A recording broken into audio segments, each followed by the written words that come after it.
How you doing, man? Are you in show business? Yeah. Well, take your feet off the fucking stage. Okay.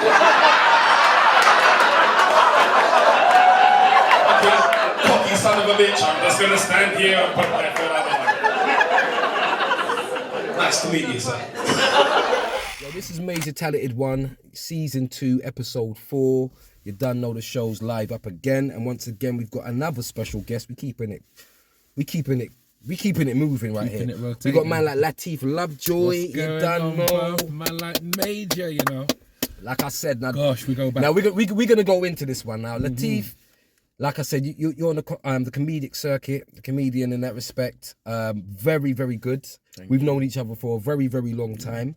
And, you know, I'm talking about back in the day when this brother used to crack jokes and we always used to say, bro, you need to do the comedian thing. And I'm so proud and I'm so happy that you've actually taken that on and we've now seen your skills just grow and things. Take us back to when you realised that, you know what I mean, it was the comedy thing was for you in that respect. As you probably very much well know, man, it goes back to the playground, really. You get me? It goes back to the playground.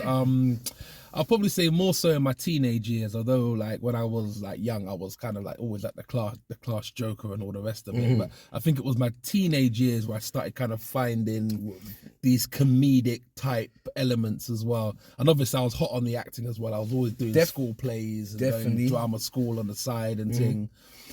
So yeah, that's when it. I mean, do you know a lot of the comedians? It does start off on that kind of stage, you know, with the class stuff, people, you know, from the school and everything, and obviously the acting as well helps with the, you know, the presentation of how you present in and all that stuff. And obviously your impressions were, you know, we're gonna get into that later. Because, yeah, I used to work quite a few of those back because in I the swear day, that. So as I said, in relation to, see, comedies are very, very it's a very hard thing in the respect. Let me turn this.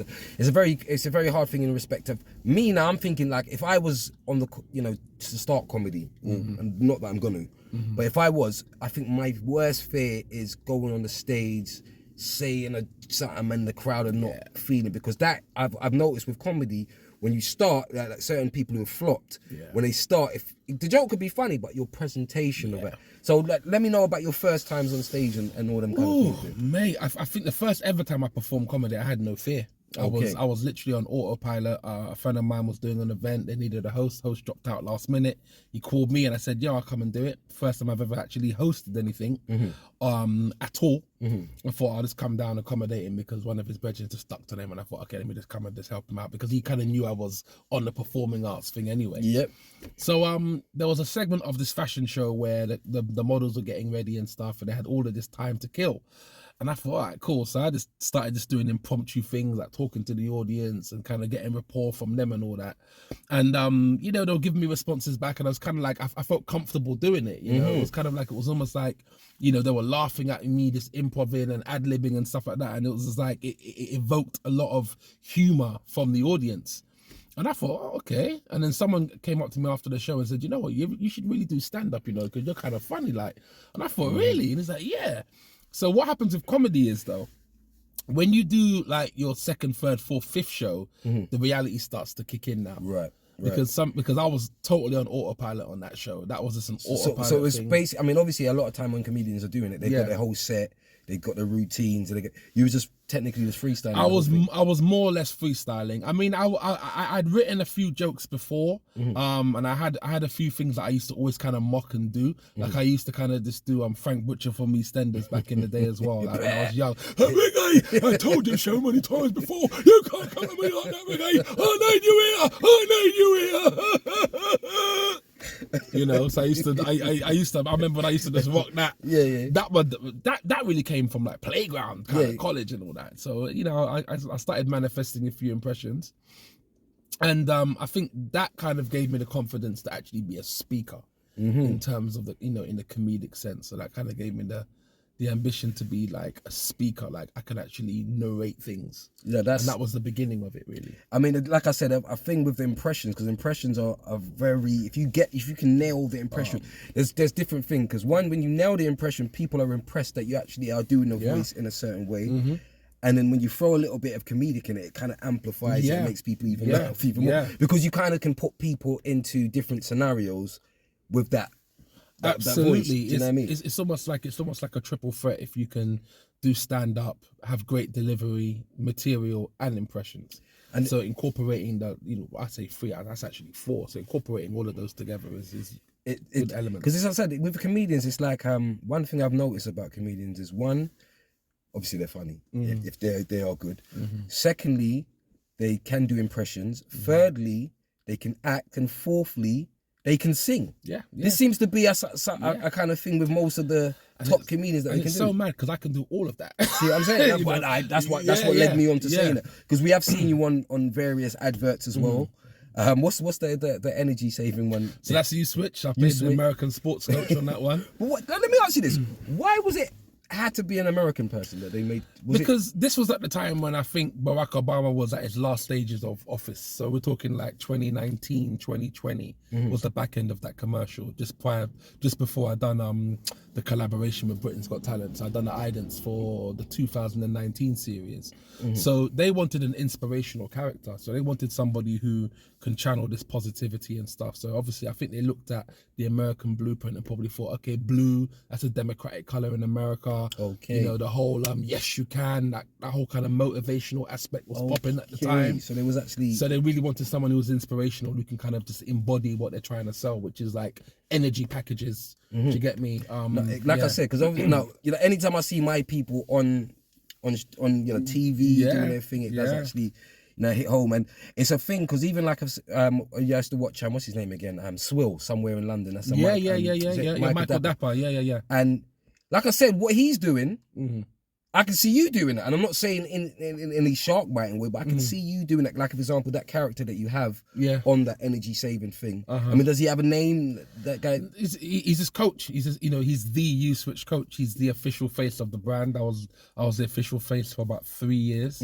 So has it ceased now? Or was it? Yeah, it's ceased now. So they've kind of moved on with with that character and stuff. I mean, prior to that, I had done the ITV Hub Man as well. So I was the face of the ITV Hub. So my job was to obviously be this other character called the Hub Man, who is this engaging type of guy who just gets people to channel in on the ITV Hub. So that campaign was one of the most successful ones they've ever had in the history of ITV. There you go, though. That's what I'm saying. And you was right in the middle of that. So that launched it. I'm gonna also say, I mean, in relation to any comedians that you rate highly, or anybody that you would say like has influenced you in any way. Yeah. Is there anybody you would say? Yeah, I think every comedian has influences, man. Eddie Murphy is definitely the number one influence of my career, really. I remember I started watching Eddie when I was young, like Raw, Delirious. Every time people used to ever get me any DVDs or VHS videos back in the day, it was always Eddie Murphy stuff. Even I was way too young to watch them. Didn't care about that though. You know what I mean? I think that made it more enticing. And once again, he's a man who can sing, rap, do impressions and act as well. So it's one of those things. And what was there anybody else that what I mean? Like, so it was primarily Eddie, I would say. I don't know. I just kind of channeled a lot of the similarities that he had. I think I always saw myself emulating what he was doing in terms of his skill set and stuff like that, and kind of just bringing that that real sort of clinical delivery on stage, very clear, very precise, very polished. I try to be when I do stand up and stuff.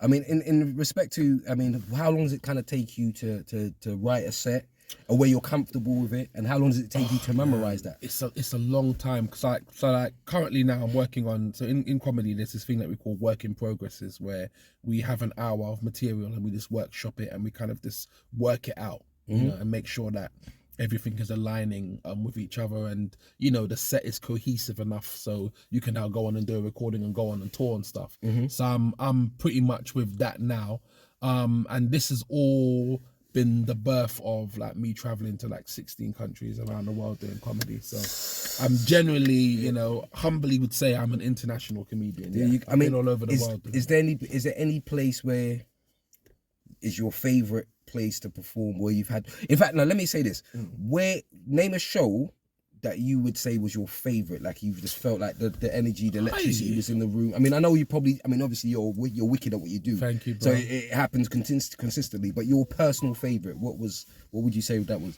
I think one stood out was when I went to the trenches, man, and I said, you know what, let me hit up South Africa, man. You know, they got a good comedy scene there.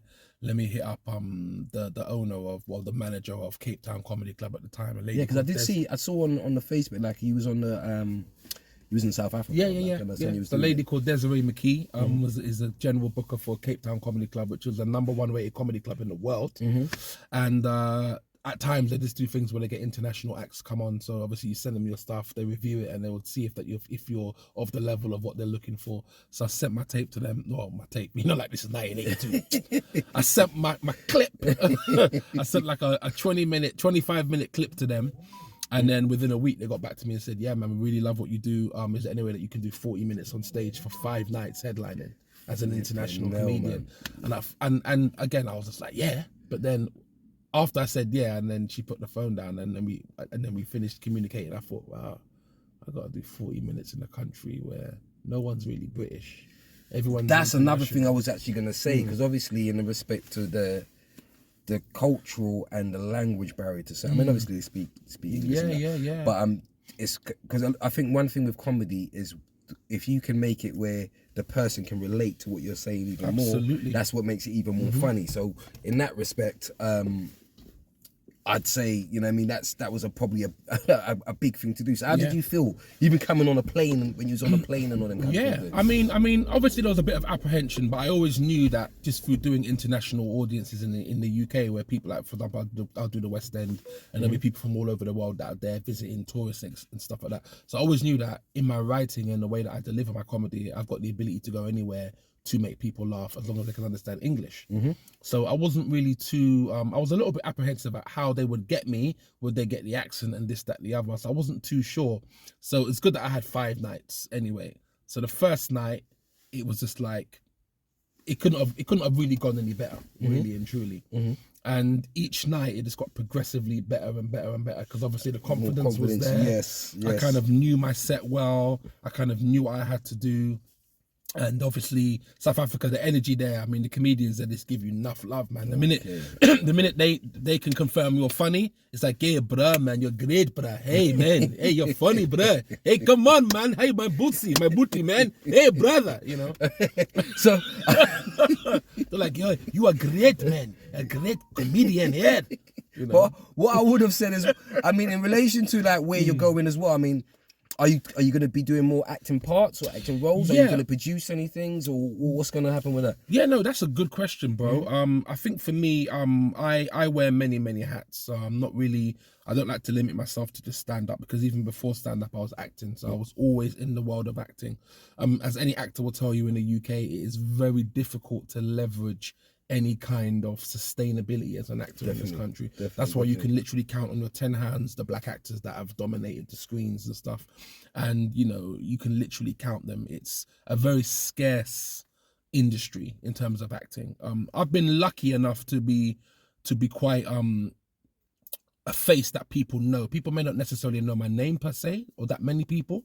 Lateef Lovejoy. Yeah, you know, but my face is very recognizable from these I would opportunities that I've had in terms of like commercial. Because I mean, one thing I would have said is there's a lot of English actors acting in American films and acting as the Americans. Like I said, when Idris first came out doing The Wire, you know what I mean? A lot of people wouldn't even have known he's English. Absolutely. Then you got Idris, was it Damson? Damson. Idris, yeah. All in Star, is it Star? He's in Damson Idris is in Snowfall. Snowfall, that's it. And John Wicked Boyega show. was in Star Wars. There you go. And then even, I mean, there's many of them doing it where, like, I see one thing with Lord Jamal, and he was getting kind of pissed off saying the English actors are taking the American roles. Yeah. So it's like, well, there's more to come. Is there anything that you would, you know what I mean, you're going to try and even put yourself forward? Absolutely. I mean, it would be a travesty if I don't, you know, introduce myself to the US market, which I'm definitely going to do. I think you'd go down too well. And another thing as well, I'd say, because I got a lot of actor friends as well. And when I say actor friends, I got, you know, one particular actor friend who always gets kind of adverts. Yeah. You know, she goes to a lot of different what's it called again? A lot of auditions. And she'd just be doing audition after audition after audition. Yeah. And hardly anything's coming out. And she's a brilliant actor. You know what I mean? and in that respect, it's like what I've always said is if we've got the technology and the things and the know-how right now to do your own thing now and try and put your own thing out there.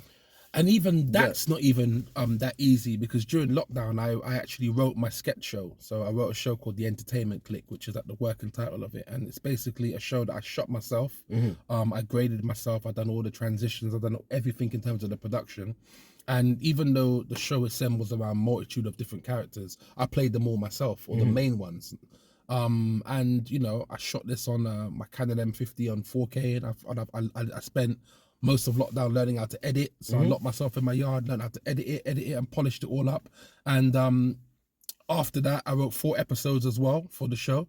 Now, that's one part of it, but the other part of it now is just trying to garner interest and who's going to actually be like, yeah, well, you know, we'll take a chance on this. And that's the difficult part. That's why so many people, actors and creatives and directors and producers, they write a lot of things that don't see the time of day for 7-8 years. And sometimes they have to go back to those scripts that they wrote 10 years ago. You know what I mean? That's how difficult it is. But it's funny. Like my thing is, like I said, social media is a very powerful tool right now, and obviously, it's not easy to overcome on. I mean, to actually put something out and on the socials. But you do see people.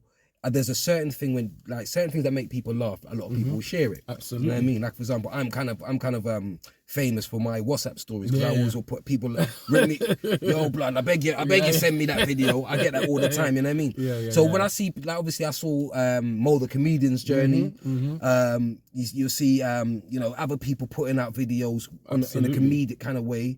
There's a guy, M. Bance, hilarious. Yeah, I know. I know Bance, But as I said, once you do that, it's kind of like, you see comedy, it's kind of like the music, where the the record labels now want the artists to do all the work first. Absolutely. To have it credible, to be able to say, all right, now we can take it, polish it, and give it. You see, the thing about social media, right? I always say you have to have a flair for social media, right? So there's 2 sets of creatives that I know, yeah? There's creatives who are kind of more traditionalists. So they're the ones who get out, they audition, they train. They're very kind of organic in terms of like what they do, like pure stand-up comedians or pure actors. They're not necessarily, although they obviously, everyone has social media, they don't really necessarily that's not really their lane in terms of growing that for whatever reason. Maybe it's a thing of connections or having, you know, being around people who can help promote your videos or whatever else. So that's one set of people. And then there's other people who are very, very social media savvy. And because they're in that kind of that social media world, people are now able to get their stuff and share this and share that. I hear that. Whereas other people now that produce amazing content, but they don't quite have the resource to actually get that out there and to the right people, to the right people who are going to now share it. Yeah. So what they tend to do, which I would say I probably fall into that category more so, although I'm getting a lot more on social media. No, I would disagree with you there, because like I said, you'll be putting up certain things and I'll see them. Yeah, I'm starting to now. And it's quite, you know what I mean, from when, you know, you do the old R&B people. It's got the old R&B people, the singers and all them kind of things. And that's why I say to myself, it's like, I see you doing the damn thing in it, and that's not because I know you in it. Like I'm saying, I'm like, if I didn't know you and I saw you, you know what I mean, and that's how I try and kind of look at it. Try and look at it like somebody. If I didn't know that person, it's kind of hard because I do know you, but you do have that likability, funny.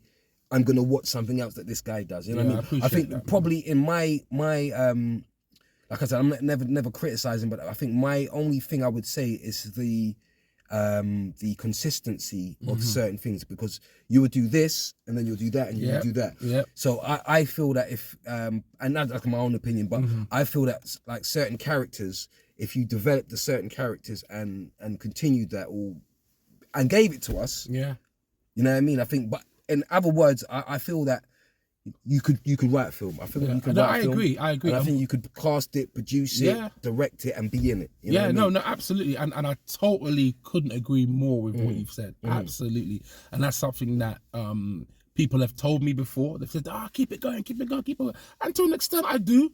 But then I think sometimes when you just have so many things that you're doing at the same time, it's a bit. It does crazy. become a bit like, oh shit, I haven't done a TikTok today, and then. But the fact of the matter is, I'm definitely channeled to do that anyway, because I think as a creative, you have to start putting stuff out now. Definitely.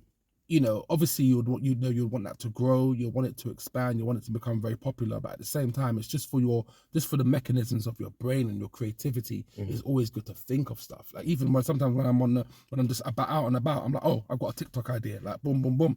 And even if that's it's a definitely 30-second thing, Yeah. I've got all of these TikTok ideas. So Like I said, gonna be you using are that more. proper dope, and I think you should continue that whole narrative, because I think there's the gold at the end.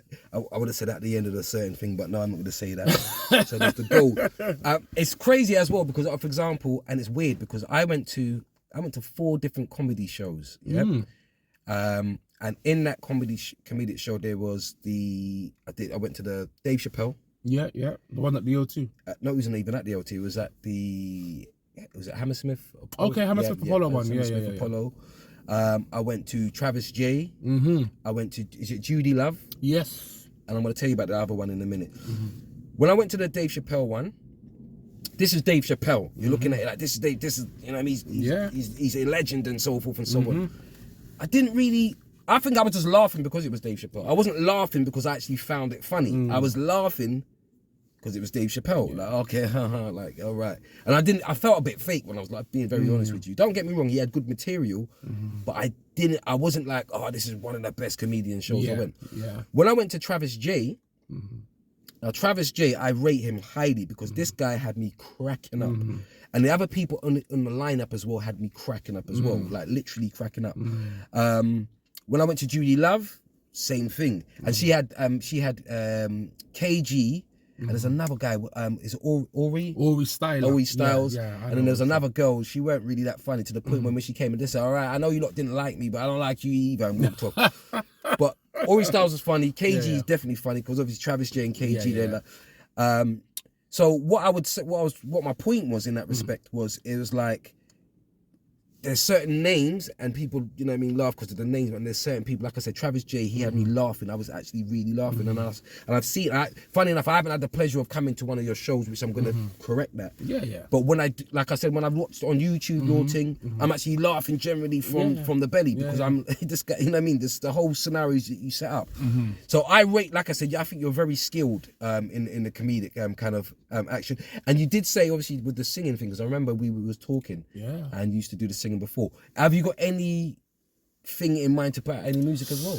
I mean, absolutely. I think with this show that I've wrote, it's kind of like it's going to be a hybrid of a lot of different things. Now, I have spoken to a couple of people. There's one particular person who's quite a well-known entity in the industry that is interested in it, but he's doing so many things this year that's kind of like a 2024 thing. So I'm gonna now have to speak to him again and see if we can develop that. But essentially, what I want to do is I want to write something. I've written something anyway, but I want to expand upon it and kind of just make it like almost like a visual bibliography of what it is that I do. So everything is in there. All the characters are in there. All of these other elements of what I do is in there. The singing, like I'm gonna be doing like funny takes on R&B singers and actually generally singing, vocalizing. Because one of my first professional jobs, I actually done a show called Dancing in the Streets, which is like a Motown tribute song show. And I've done the UK tour of it, and that was the first ever. So my first ever gig as a professional actor was doing musical theatre. Do you get me? Which is mad. Because my agent just said to me, learn how to sing. Lady called Donna Lashley. She used to run a company called Rubicon Management. So big up Donna if you're watching. I haven't seen her for years though, but she goes to me, learn to sing. It's crazy. Learn to sing. It's crazy because, like I said, I've known you for a very, very long time, and I've never heard you sing. Which is weird. And the funny thing is, I think me and you were talking about the other day, and because there's a next artist that we both know, and we've both known for a very long time as well, and it's crazy. We knew her as Topsy. So we knew the singer as Topsy. She was, you know what I mean, like somebody back in the day, didn't really sing. I didn't really know her to sing.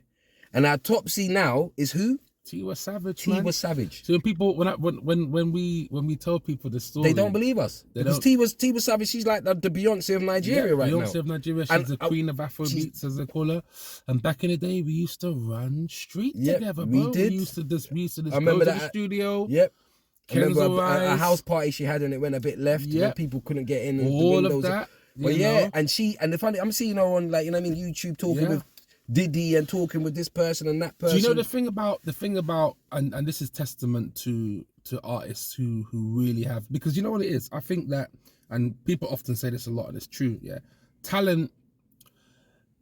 It's good to have talent, of course it is, because talent gives you the sustainability. But I think sometimes what really knocks talent, or what gets you to the next level, is when you're very determined. It's that sheer determination, and not worrying about if it's going to happen. It's a question of when it's going to happen. No, it's about changing your terminologies and that absolutely kind of you know, I never worry about if. I know it's going to happen. It just depends on what's going to be that determination, you get me? Because all I ever do is ask God for that blessing, and I make sure that I sometimes knock on doors that people wouldn't dare knock on, but I'll still knock on them. But this is the thing, you, like I said, you always got to push, because like I said, you definitely have what it takes, and I definitely see that. And obviously, like you said, you've been 16 countries and all that. Yeah. All the good shows, and I never like to bring a negative, but is there any time when there was a bad show? Absolutely, there has to be a bad show. There's no. And how did you deal with that? Yeah, very good question, bruv. I mean, first of all, there's no comedian in this world that can tell you that they're bulletproof. You learn the most from having a bad show, as we call it in the comedy world, dying on stage. Yeah? Or in America, bombing. Man, motherfucker, you bomb, brother, you bomb. You know. But we call it dying on stage in the UK. And yeah, so I think the first time I died on stage it was pretty early in my career, but I remember it because people always remember those deaths in it. A place called Croydon Clock Tower. Now, any comedian that's been doing comedy, and I'm talking about all the comedians that are doing it today on the black circuit as we know them, the Slims, the Kojos, the Richard Blackwoods, the Todus, the Fumbio Mateos, the Travis J's, the Mr. C's, the Special P's, the Victor Daniels, the John Simmons. I can go on and on and on. Ola, you know, Nathan Caton. I can go on and on and on, right? They know that Croydon Clock Tower just had this thing where the audience were just very hard to break down. So it was kind of like a live at the Apollo kind of thing there. They never had a Sandman there though. No, they never had a Sandman there, but it was something about that building, something about those acoustics that didn't render itself well to stand up. But for some reason, they just kept on having shows there. Even though the success rate for comedians in that particular venue weren't that high. So yeah, it didn't go great.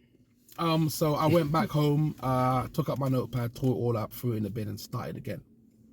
So wait, okay. So I'm gonna say, Pretty much. I'm gonna say, bring it. When you say it didn't go great, because as I said, comedy's about timing, attitude, in relation to how you bring it across, your personality, and so forth and so on. So was it a case where they didn't laugh at all? Was it a case where it was going okay, then it went down? It was a combination of, you know, me not being that prepared. I think sometimes with comedians, you know, especially when you're very new in the game, you kind of get ahead of yourself because one gig goes well and you think, okay, all the others are going to go well. So, you know, you're on this momentum because, I mean, prior to that gig, I had a gig that went very, very well. So I suppose for me, I didn't see the counter punch coming in. Okay. It's like a boxer, you know, you're fighting, you're swinging, and then you don't actually watch that the counter's coming, and then next thing you know, you're getting clocked with the right hand. Didn't see it. You know, so that was a similar scenario, if I'm going to use that terminology. Is like, so that particular gig, it was a bit like, I think I went in there a little bit overconfident at the time, and I thought, yeah, I got this, you know. And then the things that would usually bang just didn't bang. And you know, and every comedian's got their get out of jail card. They've got this routine that they always pull out the bag. If everything's not going well, there's this couple of sets of these routines that they may have that they can just bring out there and throw it and thinking, hey, hopefully this can reel the audience back in. I tried it. Hell no. I was gonna say, because even like I said, even with the Dave Chappelle one I went to, we had to put our phones in some thing. So what I was saying is, in relation to when you, how many times would you use the same set before then you go into the next set? So the way comedy works is like, because number one, like anyone would tell you, even if not even just comedians, even filmmakers, writers, you know, film writers or screenwriters or anyone, it's very difficult to write stand-up. That's the reason why I don't really, I think how I generate my material is I don't necessarily sit down and think of stuff. I kind of get out there in the world and I kind of just put myself in scenarios and literally write about what I've experienced, you know. Like the show that I'm writing now, or that I've basically written it, but I'm just kind of workshopping it and kind of just getting that continuity going. It's just based on a lot of my international traveling and a lot of my experiences that I go through. It's very kind of autobiographical, you know. So that's how I write, because to sit down as a writer and think you're going to construct material, gold all the I'm not time. saying it can't happen, but it's very difficult to generate from scratch, you know, these ideas. Like, things have to happen, you know. It has to either be something that you've watched on TV. Like, I've got a lot of routines about reality television. Now that always hits well because it's always on TV and people can relate to reality television, and everyone knows the kind of stupid shows that they have going on, and you know, everyone knows about the Love Island and, you know, about the all these shows. I've always thought that was a good. Maybe I'm giving it away. Yeah. But I always thought if anybody did a spoof of Love Island in a proper, because there was I think M Bance and his people, they did a little one, but obviously that was not on a big scale. But I've always thought if anyone encapsulated that would be wicked. Well, I have already, bro. I mean, that's part of what I've written. I mean, it's a little bit. Don't give them too much. Let's just say that, you know, I think a very, very good way of writing comedy is doing what's current and what's very common to people, you know, what people are consuming. So I always think, okay, what's current, what's hot right now. That's definitely what it is. And then I make it that, or I'll even have some sustainable subjects that are always going to be funny, because it's just what we go through. Do you get me? Definitely. All that kind of stuff. So, I mean, I'm thinking you know, remember I said there was 4 shows, because there was the Travis J, there was the Dave Chappelle, there was the Judy Love, and there was one show that me and the missus must have gone to, and it was off the back of the shows that we'd gone to now, and it was more of a white lineup. Okay. It was a more small. It was like a place I can't even remember. It was a small. Was it crowd. in central London? No, it wasn't. It was in North London somewhere. Okay. And basically there was like maybe about 20 people, maybe about 20 people in the crowd. Me and the missus being one of them, and there was probably about maybe 3 black people. Me, the missus, and somebody else, maybe 4 in the whole crowd. It's like a mainstream type of show. It was like a small, but then this guy come on and he was funny first. He started funny, and then it went to a stage where he did a racist joke. Ooh, sir. And I'm not even gonna lie, because don't get me wrong. I mean, there's been scenarios where you have a racist thing or something, but they'll run off. Absolutely. It's not a thing where I've had like that. You know what I mean? Back in the day, and they're like, oh, whatever, I'm coming after you. So I've never had. You have the subtle racism, but I've never had someone in front of me do and he said something, I can't even remember what it was. It was something that it was disrespectful. Yeah. And it was a thing where the crowd are laughing. The majority of them were white, and the crowd were laughing. And the missus like, all right, let's go now, innit? Like, so she's got up. And as I'm walking away, I don't know, man, it started heating up, innit? Like, I started heating up, and then he came off the stage, the crowd were laughing, clapping with him, and he's gone and sat down. And then the North Wheezy came out, and I had to go back and say, yo, let me talk to you outside. I just got mad in it, and I had securities and all that kind of things there. So that was only my only bad experience with comedy. I didn't know I brought it up, but anyway. No, it's relevant, bro. It's relevant. But as I said, in relation to like I said, I've had very good experiences when I go to comedy shows. It's always a good place to come out and everything. What I'd ask you as well is what's coming up? Is there any main shows that are coming up that you want people to? Give them all the details. We'll put them on the screen anyway. Yeah, absolutely, man. I mean, if anyone that knows me, and yourself, obviously, I've known you for years, they know that I'm just like a workaholic in it, and I've always tried to expand myself as much as I can. So I've got quite a lot going on. You know, God bless. I mean, in terms of comedy. So the thing about me is, I never like to limit myself as a stand-up. And I think what some comedians do, which I think, and I always tell comedians, especially ones who are good friends of mine, I always say, expand your portfolio, man. Get out into the world. Like, you know, if you want to have this dream of being really successful in this comedy thing, you know, you have to go to the world, give your stuff to the world. So I'm all about going around the globe. Do you get me? So, because what happens is, when you do that, you're kind of setting little implements there, and you're implementing yourself in these small little countries, some big countries. So when you now get the opportunity to become a big star, someone gives you an opportunity, or a network picks you up and stuff, you've already got the basis now to do a world tour, because people already know who you are. but you know, it's a weird one. Because even like me and Spesh, Yeah. Hit up Spesh, you don't know. We went to Tony Baker. Yeah. And Tony Baker is one of my favourite comedians. Yeah. I know Tony. I just don't understand why he's not you see the in thing a place where, because like I said, the thing is, like on his Instagram, he's got over 1 million people. Yeah. He does the animal voiceovers and all that. Yeah. Where it's a lot of people now biting that and now are doing as well, kind of taking.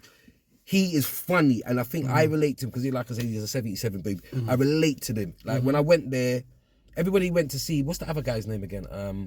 He moves with that. There's like a collective of them. Oh, Plastic Cup Boys. Yeah, but there's the other guy. What's his name again? I've gonna try to remember. Is he of like a similar kind of level? Yeah, they're similar kind of level, but like, well, anyway, when I've gone to the show, there was people in the show that that I know, and they'd come to. They didn't really know about Tony Baker. They come to see him, but they didn't come to see Tony Baker. Me and Spesh, we came to see Tony Baker, and I tell you, that was one. Was that over here? It was over here. Yeah. So anytime Tony Baker comes over here, we're there. Yeah. Because he's hilarious. So when you say, obviously, when you're putting yourself in certain positions, because I don't know personally why he's not bigger than he actually is. You know, the thing is, there's no rules to it, and this is the thing that people need to remember, right? Because I think most people, we all do it because this is part of how the industry is, but everyone just jumps on trends and who's hot right now and stuff like that, which is fine. But I think that nothing is better than consistency, because when you're consistent now, people know your backstory, and now people are more enamored by you, and when you actually get the opportunity now, you've got real fans coming, and you've got like a lot of sustainability, right? So I think maybe in his case now, it's just a thing where his time hasn't come yet. You know, it's crazy though. You know, and it's weird how it happens. Sometimes it's the people that you wouldn't expect that all of a sudden blow up. Some don't, and whatever else. But I always say that if you're somebody who has a good authenticity, you've got like a good unique voice, you're hardworking and you're ambitious, and you're not afraid to go anywhere, and you're not afraid to contact people and invite people to shows. And for example, when I'm going to Amsterdam next month, and I'm going to LA in May to do gigs and stuff, and all I'm really doing is I'm trying to set up people to come and see me. So I'm not saying that I want you to represent me per se, but just come and see my act in it. And if you like what you see, then we can talk. Like I said, and I'm going to, and I'm not even trying to really even talk to people who are I'm trying to really just be audacious and go to people who represent the big people, purely because I know that I have the ability to go toe to toe with anybody in the world. No, you definitely do. So and as I said, because even there's certain situation, like for example, is it Kofi in it? Kojo, yeah, good friend of mine. Yeah, Kojo, he's been on the circuit for a long while. Yeah. I've been to shows and I've seen I've seen it many times. But then he did that Britain's Got Talent thing. Yeah. Now, would you do something like that? Personally, I wouldn't, and there's a couple of reasons why I wouldn't do it. First of all, it's a great vehicle in terms of who sees you and stuff like that.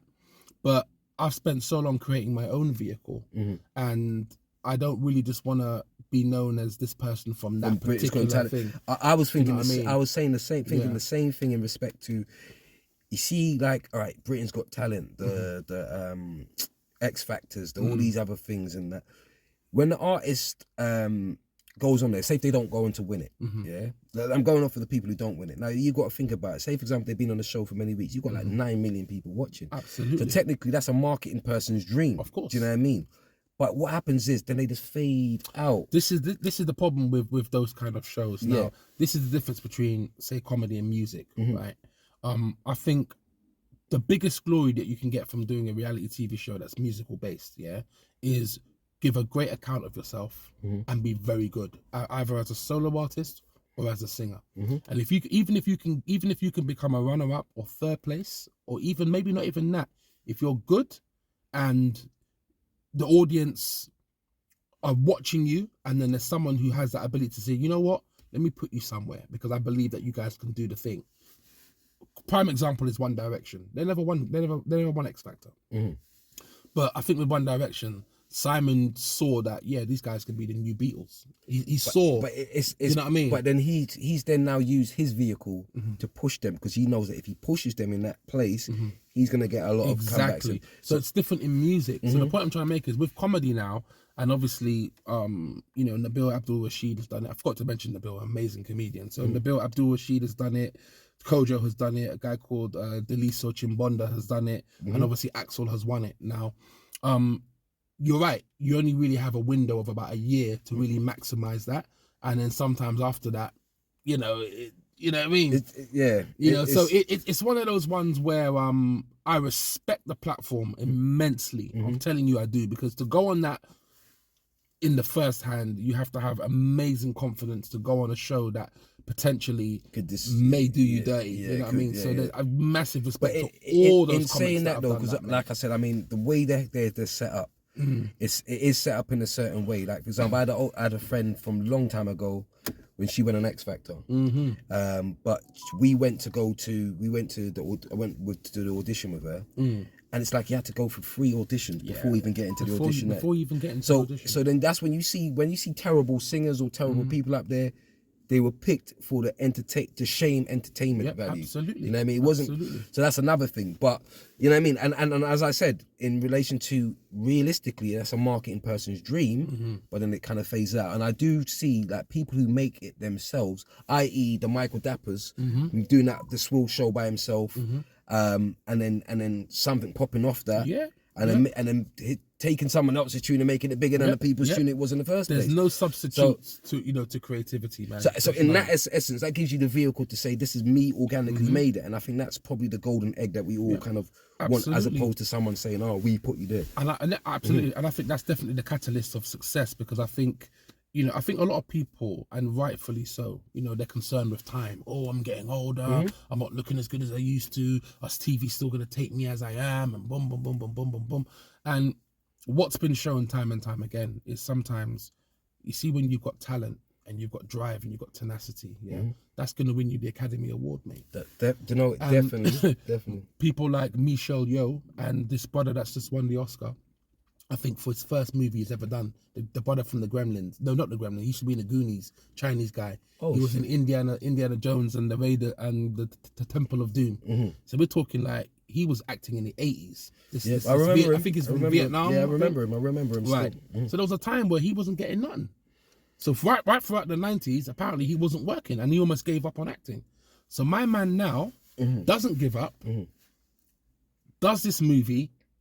His first, I think his first lead in a feature film, and wins an Academy Award for it. All of these years later. You know what they say? What's meant for you won't pass you. And Listen, I really find comfort. I can't find comfort in that. Yep. But as I said, I just feel that obviously in relation to what you do and how you do it, I just feel like it's written in the stars. Because even like I said, I look at certain people like Samuel L. Jackson. He was like what 47 when he got his first bus. I'm telling you, more and than how many films has Samuel L. Jackson been in? He's been in loads, man. Countless, you know what I mean? Motherfucker, you know that shit. So it just goes to show. I mean, I always say, bro, like in this business, I always say, always celebrate people's successes, man. Always be happy for people, and I always am, generally am, because it's a beautiful thing where you've worked hard and then your rewards come, bro. And sometimes, you know, when you're one of those people that you know, and even if you are a bit envious, right? So there's 2 types of envy. There's positive envy, where it's like this person's done well, I admire them, like, I really want to have that, and you use that as an inspiration for your own self. And then there's this envy, like people's energies change. So like you would bag a TV show or a major endorsement deal, like people are looking at you and seeing you, and it's people that used to holler at you regularly, and now saying 2 or 3 words to you. Now when they see you, the energy is dropping off. It's almost like they now see you as their competitor, as opposed to someone who they would once admired. You know, it's a bit weird. You know, that's a lot weird.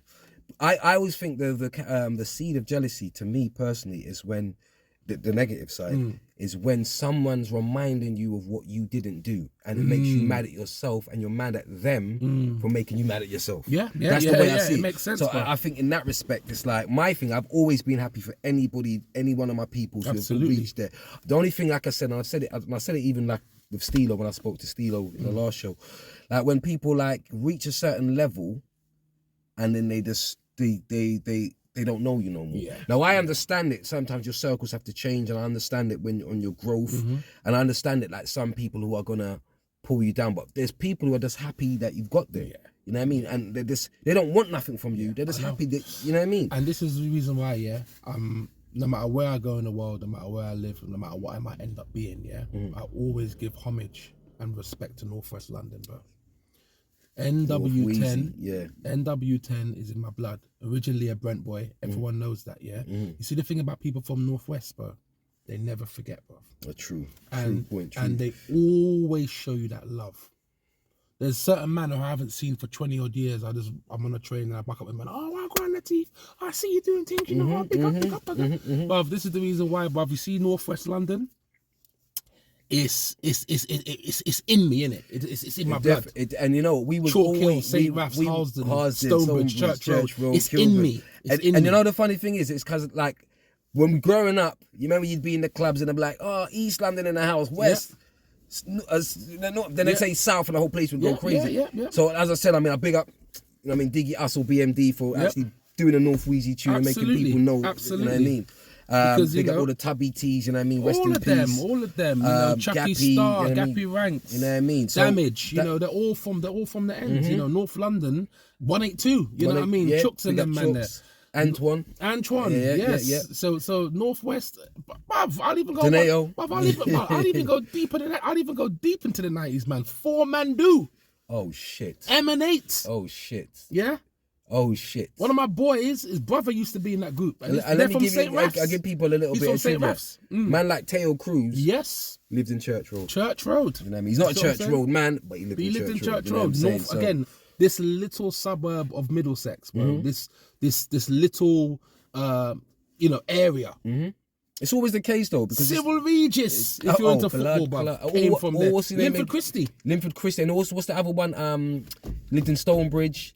He played for a few. Jason Roberts. That's right. So there's been I went to primary school with his cousin. You know, God rest his soul, man. Yeah. So there's a lot. I mean, at the end of the day, but what I'm gonna say when we come to the point of the show, where I'm gonna play you an artist, because this is what the whole ethos is. We try and unearth people who not everybody would know, but they're mad talented. So I'm gonna play you an artist. I'm gonna come back and I'm gonna get Mr. Lovejoy's opinion on the artist, all right? So, absolutely. In a second. I was born by the river in a little tent, and just like that river, I've been running ever since. It's been a long time coming, and I know change gon' come. Oh, yes it is. I've been too hard living, and I'm afraid to die. I don't know what's waiting on the other side. It's been a long. That was Siobhan Louise, you know what I'm saying, with that soulful sound. What was your outtake? Well, what was your impression of her? Dopeness, man. Really, really loved the tone. Anyone that knows me really well knows I'm a massive lover of R&B music, man. Especially soulful R&B, you know. Especially one that kind of is garnered more to the neoclassic soul. Definitely like the neo side. She kind of gave me a lot of nuances of that. So it was tough, man. That's what. So you know, we're gonna put up. So much unsung talent in the UK, man. It's Trust me. The travesty that so many of us don't. I've made it my job to unearth as much as I can, you know what I mean? And when I'm putting these artists out there, like when I say not putting them out there, when I'm putting them on my platforms to, it's like I said, I want it to be every time you come to the channel, you'll find someone, and I want you lot to hear them, and I want to follow them, whether they're rapping, singing, whatever they're doing, comedians, actors, and so forth and so on. A question I was going to ask you: there's that show. Is it fake? Is it Fake Britain they're called, or something like that? Is it like but all celebrities, like all fake neighborhood wars? Neighborhood wars. That's the fake neighborhood wars and that. Yeah. And obviously, man like Travis, big up man like Travis. He did the Mayweather thing. There's a character, and this character, this guy, when this guy does this impression, certain time I ring him up just to hear him do this impression. You know what I mean? So I'm gonna let you take it away, bro. Like you want to do an impression? Yeah, just do what you do, bro. I wonder if you guys know who this is. Should be very obvious, but I'll do it.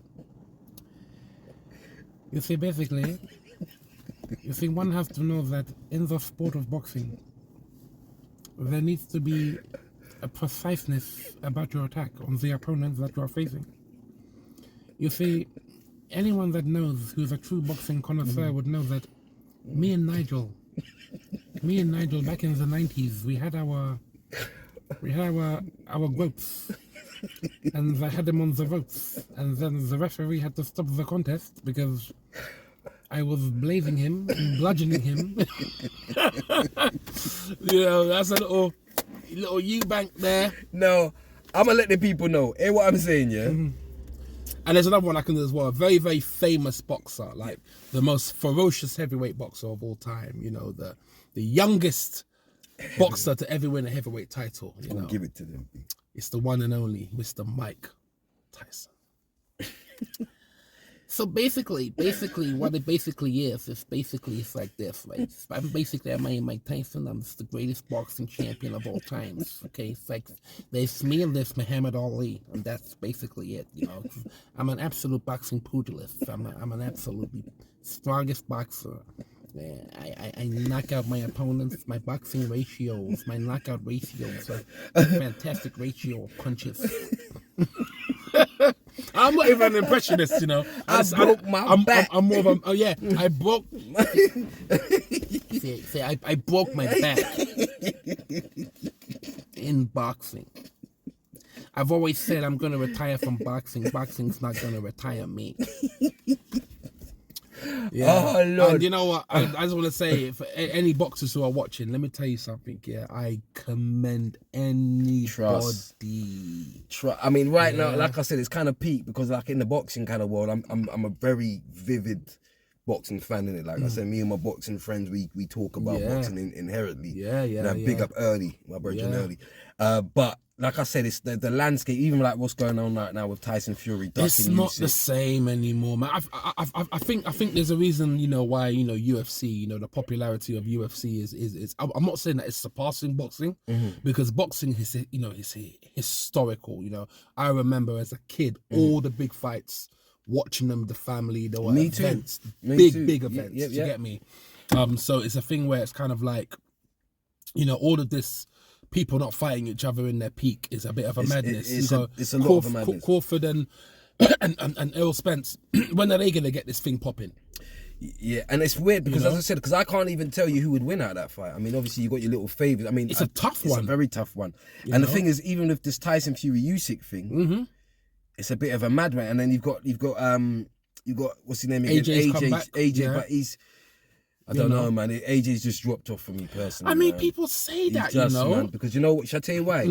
He's put himself in a position that if he loses the next fight, he's done. And I don't even want to say that, bro. The thing is, I'm inclined to agree that it will be very difficult for him to garner anyone's belief. And the thing is as well, he's fighting a very, very awkward, tough to the opponent. point where that bread technically. I think it was closer than it was like people are saying with Dylan White. Franklin can fight. Do you understand what I'm saying? So all it takes is like, I don't like, and all this changing of his trainers as well. That like you're trying to find someone who's going to give you the stuff. You've been boxing for so long. Your style's there already. You just need a little tweaking. You need a little tweaking. Do you know what I mean? And even with Usyk, if he just ran him over, then he, you know what I mean? Usyk was punching him up, bro. And it was just. It was bad to see, man. Yeah, then the meltdown. Yeah. I mean, the thing about, not that I'm a boxer, but I could only imagine that the psychological, element of boxing is a very important one as well. It's that fortitude, It's like when you're in that ring, it's who's got the most heart. Definitely. It's who's gonna get up from getting hit. And with AJ, I think it can go two ways. I think personally, I think this could really be the ignition that he really needs. But then it's going to be the ignition to where? Because all right, he'll fight him if he wins. Yeah. Then everyone's going to be talking about the Dylan White. I don't really want to see the Dylan White fight again. The biggest fight in the world is AJ Wilder. I don't care what anyone says. That's the biggest fight in the world for me. But as I said, that's one of those ones where Wilder catches him. And I used to before he started losing. Yeah. I was like, I was with AJ because his resume compared to Wilder and compared to Fury, he's got more people on the resume. But here's the thing, though. See, this is the reason why I still have a lot of confidence in AJ, right? Because I look at his defeats. His first one, I'm not making excuses, But wasn't right. AJ He wasn't would right never then. make an excuse. Yeah. I can tell you now, He he shouldn't right. have been in the ring. Yeah, that he one. wasn't right then. And he showed in the rematch what he was all about. Okay, so that's his first loss, right? So he's lost 3 now. Yeah, yeah. Right? 2 so to the now, same guy. The Usyk one now, that was clearly a gulf of experience. Yeah, he got beat by someone who's just a better boxer and is all round more drilled in the areas of boxing, right? The third one now, he didn't take his chance. He had him hurt in the 10th, I believe it was. I think it was the 7th, you know. 7th. Yeah. He had him hurt. Now, what AJ needed to do at that particular moment was absolutely jump on him. But he was and scared then because go in. he's like, because he's now so like, he knows that this guy can box. So if you throw the kitchen sink of him, you're running down your engine. Yep. And if you, like, Usyk could do a thing where he just pumps you in your face again. And it happens to so many But boxers. I've noticed though with him though, like obviously you see boxers now, and with AJ, when his tank runs out, it runs out quick. You're like, hold on, right? How come you're so tired already? Yeah. You've done the train. You've done because the thing is he had to because remember, I think it was from the Parker fight. That's when he actually really started losing a lot of that mass, a lot of that muscle. Frank Bruno had a similar issue as well. When you're too heavy set, so in the latter rounds now you're gonna gas, and then when you do gas, every punch has 3 or 4. The effect, it affects you a lot more, bro. That's when you go down harder. I'm gonna say this. So, like I said, I came on to big my brother up for the comedic element and that. But as you just saw, like the boxing thing started. So you might see us again. Yeah. We might be starting it. But that's off the Major Talent One show. We're gonna, you know what I mean? Yeah. We'll get that major sports. because I'm a big boxing fan as well. We're gonna do it. So anyway, like I said, any up and coming shows for the people to hear and give them all the details. So and in terms forth. of shows now, so I'm doing I'm workshopping this hour, so I'm gonna be booking a few more events. I've just currently booked so what am I booked now? So there's a company called Woolwich Works. I'd already done one show with them. So I'm doing another work in progress with them later in the year. Then I'm in the midst of booking a few more in London. So this is me workshopping this hour that I'm looking to take to Australia later in the year. So I've just got a few international stops within the next few months. Yep. I mean, Amsterdam is pretty much kind of going there because I really love the scene over there, and a little holiday as well as a You're little. gonna need it. You definitely need a little holiday in that, and also You know. follow Mr. Lateef Lovejoy. Yeah, all here. social media, you can man. See here for the Instagram. Yeah. and all the rest of them. Follow me on that, I'm and gonna be putting it up there. Yeah. And also, sorry, Siobhan Louise, we put up her thing here as well. You know what I mean? So you can see that as well. Absolutely. So follow her.